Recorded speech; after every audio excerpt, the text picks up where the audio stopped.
Meet Edward Burroughs, Rahila Ahmed, and David Murray.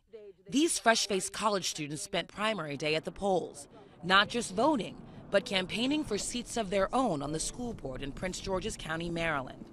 In fact, 19-year-old Edward Burroughs is defending his seat. He's fighting to protect his former classmates from steep budget cuts.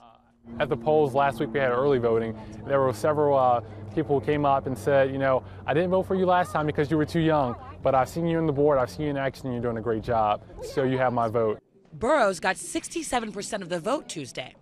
David Murray, who's 20, wants schools to do a better job preparing students for life after high school. Well, you know, our county is lagging behind our peers.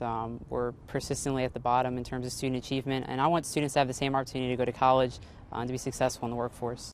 At just 18, Rahila Ahmed is the youngest.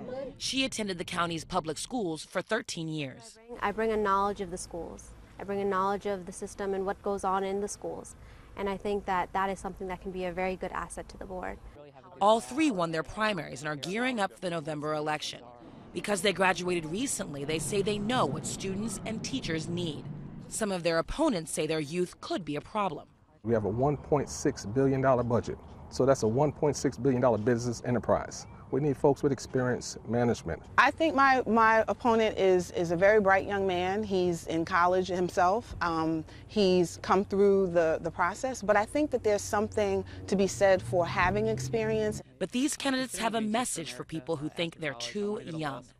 With my age comes new ideas, new energy, and they're looking for hands-on, energetic members of the board who are willing to move the system forward. But we've got to be willing to look at things differently. Athena Jones, CNN, Upper Marlboro, Maryland.